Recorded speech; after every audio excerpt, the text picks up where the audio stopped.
2014 కంటే ముందు తెలంగాణ ఎలా ఉండేదని ప్రశ్నించారు కేటీఆర్. గత కాంగ్రెస్ ప్రభుత్వంలో సాగు తాగునీళ్లకు దిక్కులేదన్నారు. విద్యుత్ లేక పంటలు ఎండిపోయాయని చెప్పారు.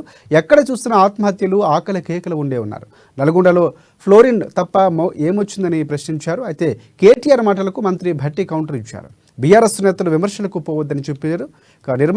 నిర్మాణాత్మక సూచనలు తీసుకుంటామని చెప్పారు. 1,00,000 కోట్లు ఖర్చు చేసి ఒక్క ఎకరానికైనా నీళ్లిచ్చారని ప్రశ్నించారు భట్టి విక్రమార్క. అధ్యక్ష, ప్రభుత్వం మారింది. ప్రజలు అత్యంత ప్రజాస్వామ్యతంగా తీర్పిచ్చారు. మేము చాలా విషయాల హృదయంతో ప్రభుత్వం తరఫు నుంచి చాలా స్పష్టంగా చెప్పాం.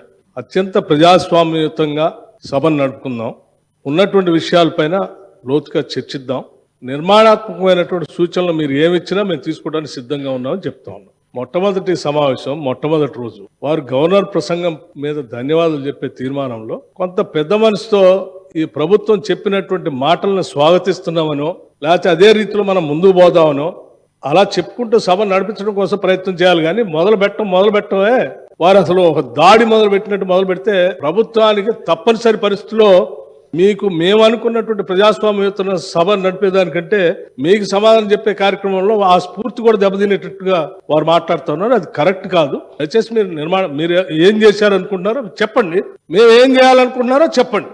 దాని ద్వారా రాష్ట్రానికి ఏమైనా చేద్దాం అనేటువంటి ఆలోచన ఉండాలి తప్ప మీరున్న టైంలో గన్ సెంటర్లు ఉన్నాయి, మీరున్న టైంలో అసలు నీళ్ళే లేవు. నీళ్ళు ఏడలేవండి.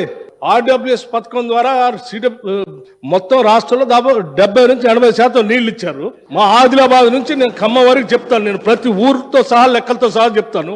చివరి గోండుగూడెల్లో కూడా మీరు చెప్పినటువంటి ఆర్డబ్ల్యూఎస్ దాదాపు 43,000 కోట్ల రూపాయలతో ఖర్చు పెట్టారు. ఏడాది ఒక్క గ్రామంలో నీళ్లు వస్తున్నాయండి. ఇప్పటికి కూడా ఐటీడీ నీళ్లు తాగుతూ ఉన్నాం. వేసినటువంటి బోర్లు బావిలో నుంచి నీళ్లు తాగుతున్నామని చెప్తా ఉన్నారు. మళ్ళీ అదేదో పెద్ద గొప్పగా చేసినట్టు చెప్తున్నారు. మీరు వచ్చిన తర్వాతనే నల్గొండలో నీళ్ళు వచ్చినాయి. అంతకుముందు నల్గొండలో నీళ్లు రాలేదా?